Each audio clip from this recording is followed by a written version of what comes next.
Good morning and welcome to our UU Holton Sunday Service online edition from the Unitarian Parlor in Holton, Maine.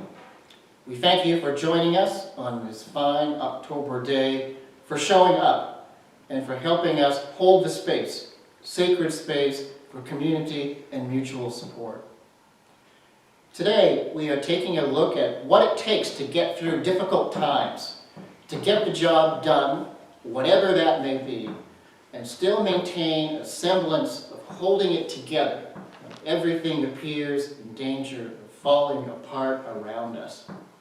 Today's talk is titled, Times of Courage. Again, thank you for joining us and spending part of your day right here.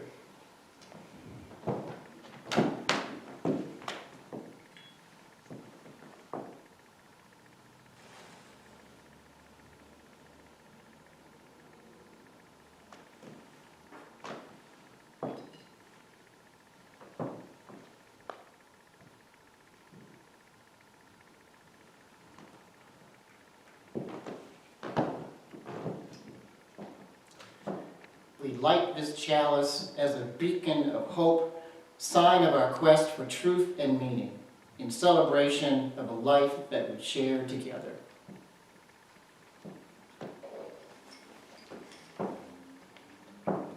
In this moment, may we stop and take note of just this moment in time where time is not a factor as much as it is an experience. Open space, our breath, the sounding of a chime, just this.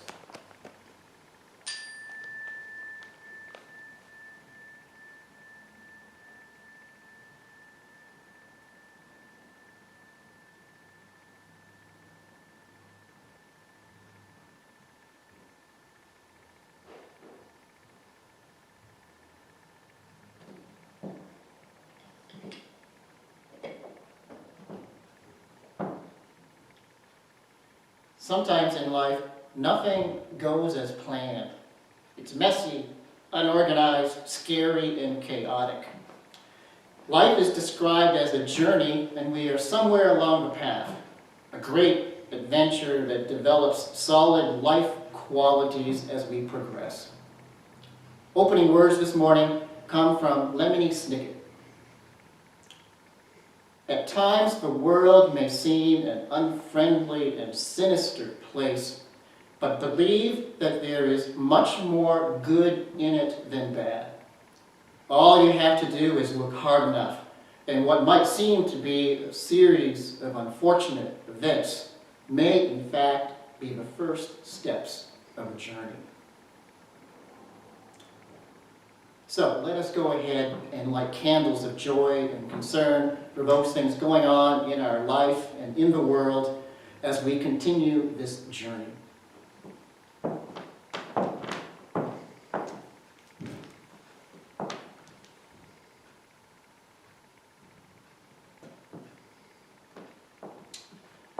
The release date of this service is October 31st, or All Hallows Eve, the day before All Saints' Day, as observed in the Christian Church, the festival of Samhain in the pagan tradition.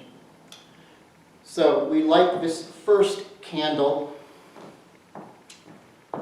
for this time of year, the balance between light and dark being just about equal. We remember those who have departed. May all souls find peace and restful repose.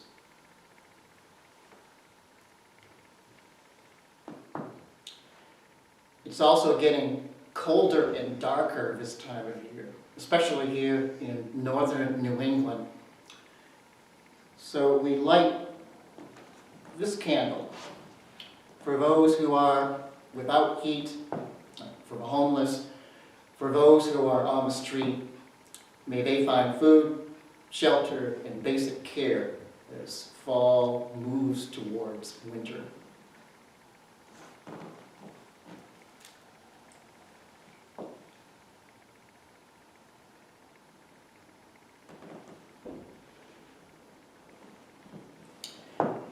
And we light a candle of remembrance for Earl Old Person, tribal chief of the Blackfeet Nation who died on October 13th in Browning, Montana. He was 92. U.S. Senator John Tester of Montana said, Chief Old Person was a fierce advocate for the Blackfeet Nation and all of Indian country for his entire life. The world is a better place because he was in it.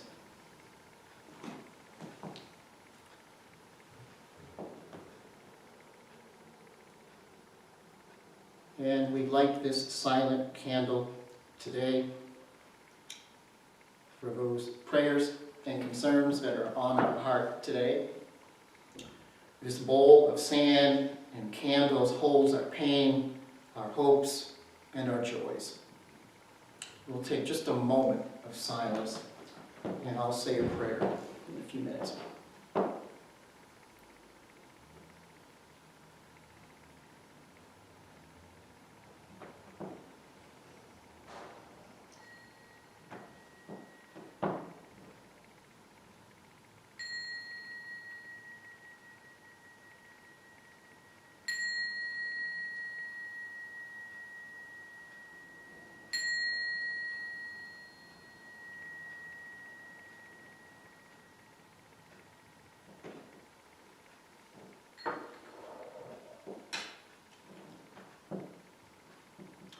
You'll also find more names on our prayer list on the UU support page.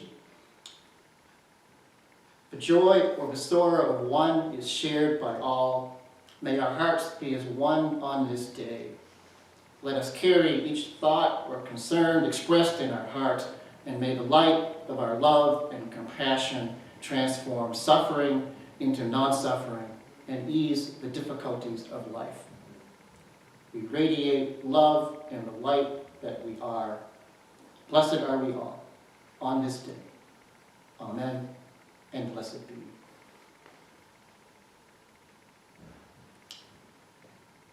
For our music selection this morning, we have Out of the Blue, singing one of Simon's original songs, inspired by the Book of Psalms, I Wait for You.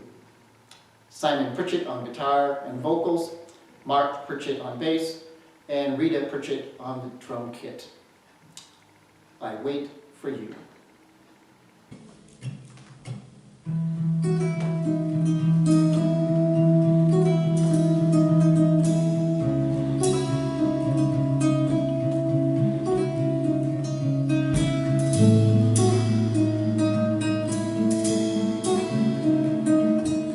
Out of the depths I cry to you.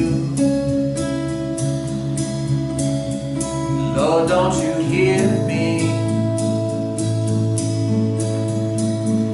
Let your ears be attentive to my cry for mercy.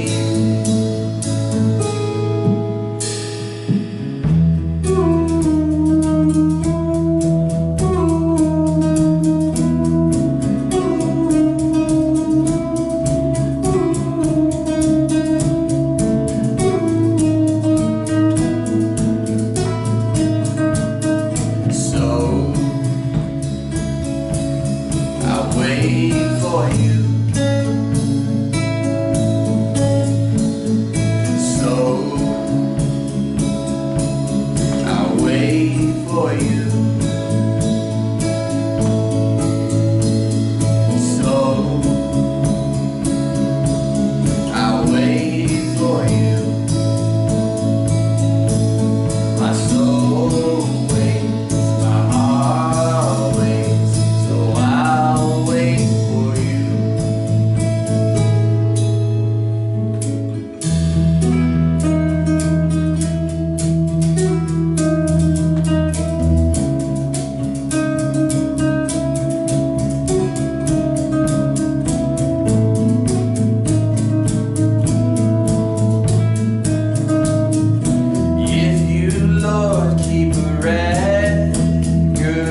wait for you. So I'll wait for you. So I'll wait for you. My soul waits, my heart waits, so I'll wait for you.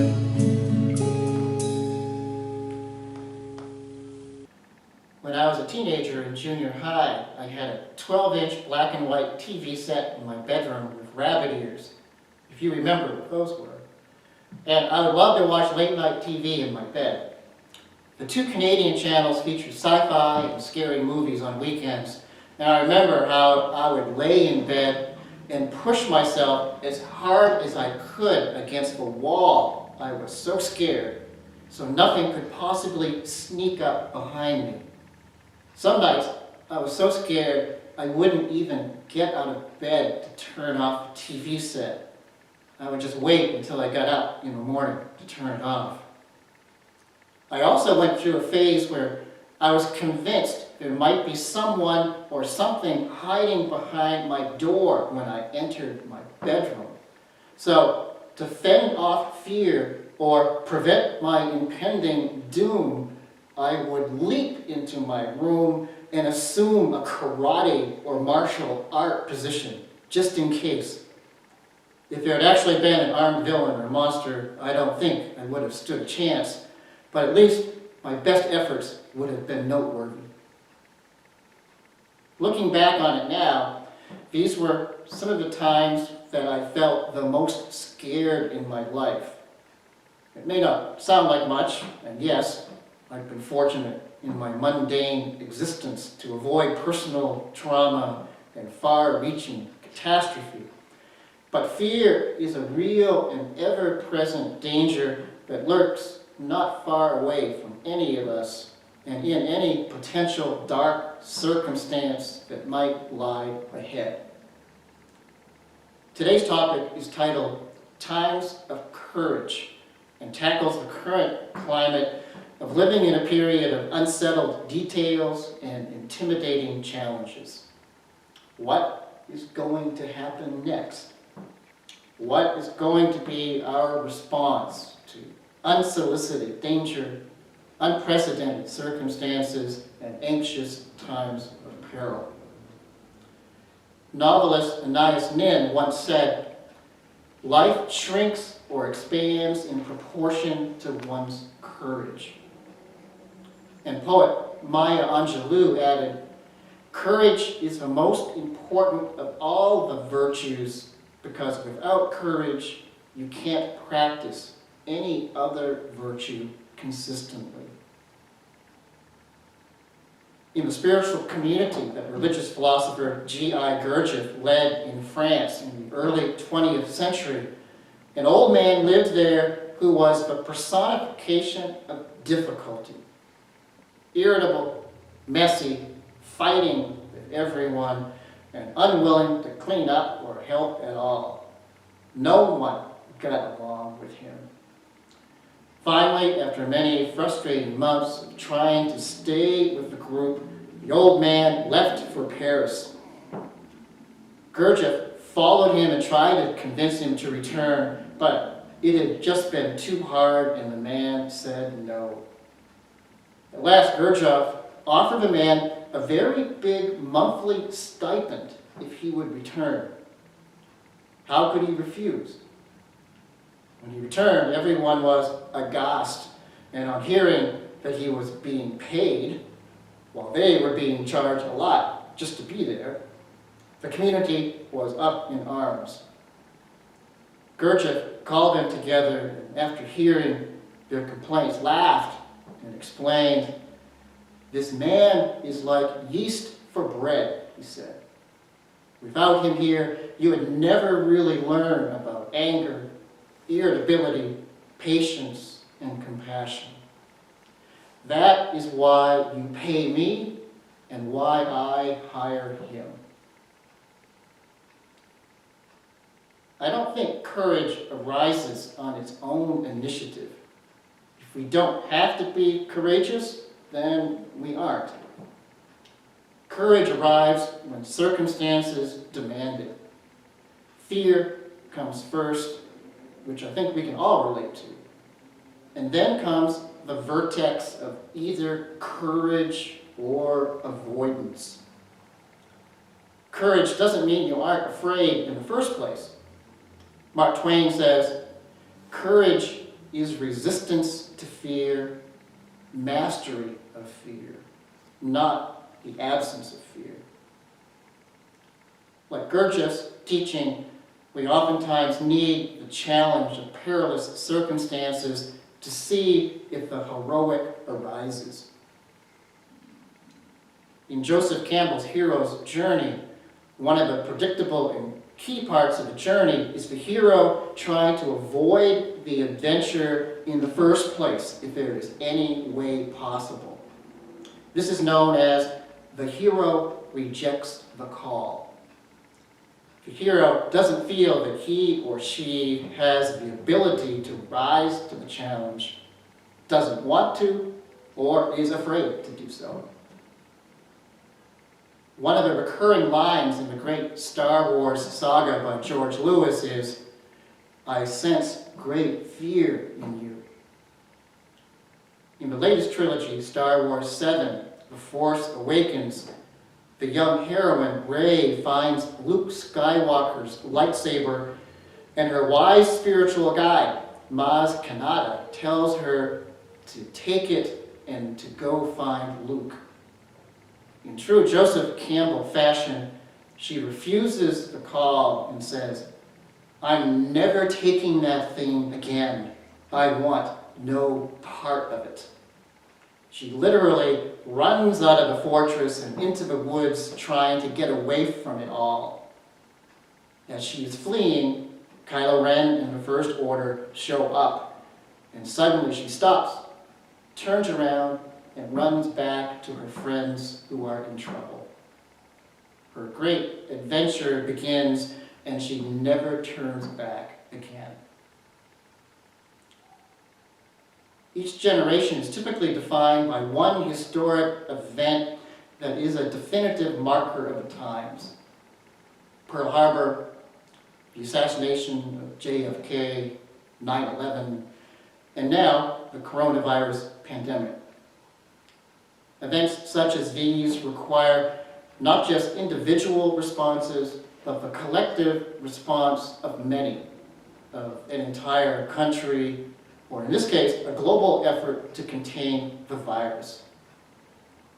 I like to think that these large crises have a certain advantage, because at least we don't have to do this whole courageous thing alone. We can do this together. We have common interests and concerns that are frightening and sometimes debilitating, but we can find encouragement. Courage is in the middle of that word. We can find inspiration, and we can find assistance right in the middle of the emergency. These are indeed times that require courage. And we're not really sure how long these times are going to last. Like we said last week, this could be a long haul. And not to make matters worse, but the coronavirus pandemic is not just one problem, but part of a larger problem and challenges related to global climate shift. Viral pandemics are an indicator of a stressed and unbalanced bioecosystem. The pandemic is not an isolated problem, but just one of many interrelated issues that we as citizens of this planet are going to have to address and solve right now. These are indeed the times of courage. I think this is one of the reasons we love a good novel, works of literature, theater, and a good movie. We never get tired of seeing the hero or a group of heroes rise to the challenge, no matter what it is, and find a way to pull it off in the end. To see courage in someone else helps courage to arise in us. Here's a passage from Jrr Tolkien's The Hobbit. Courage is found in unlikely places. It is not the strength of a body that counts, but the strength of a spirit. So comes snow after fire, and even dragons have their endings. Then Bilbo Baggins says, go back? No good at all. Go sideways? Impossible. Go forward? Only thing to do. On we go. So he got up and trotted along with his little sword held in front of him, in one hand feeling the wall, and his heart all a patter and a pitter. So in summary, here are a few things to take away from today's talk. Number one, don't be afraid of being afraid. Fear is a natural and normal response, and we've all experienced it, so don't be surprised when it shows up. Number two, even if you don't want to do it or don't think you can do it, go ahead anyways and do what it is that you're supposed to do. Don't try to run away from what you're supposed to do. It is futile. There really is no way to avoid it. It will find you. Thirdly, use your fear to overcome your fear. Use the strong energy generated by the fear itself and redirect it in a positive direction toward positive action. And number four, courage is rising to the everyday challenge of living this life. Live it well. In closing, a poem by Mary Oliver titled The Journey. One day you finally knew what you had to do and began. Though the voices around you kept shouting their bad advice, though the whole house began to tremble and you felt the old tug at your ankles.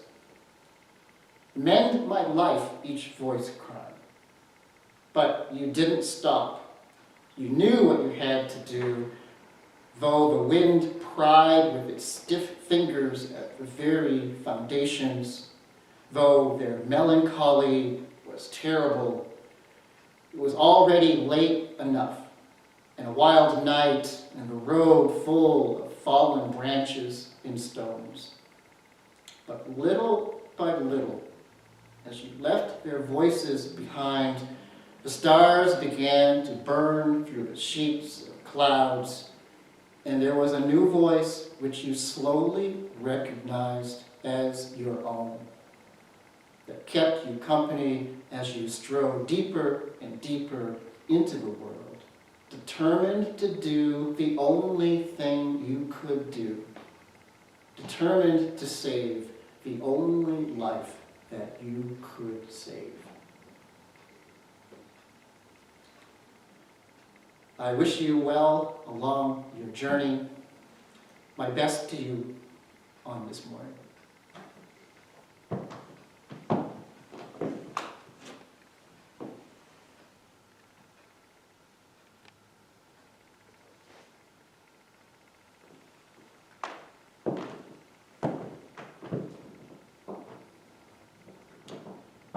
Closing words this morning are from D. Simone, Brazilian spiritual teacher and author of 8 Radical Steps to Activate Your Innate Superpowers.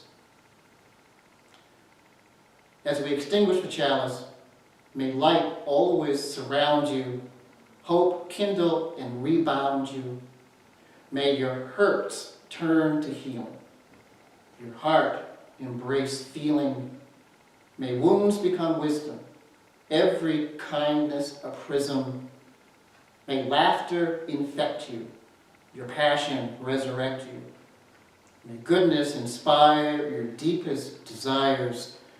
Through all that you reach for, may your arms never tire.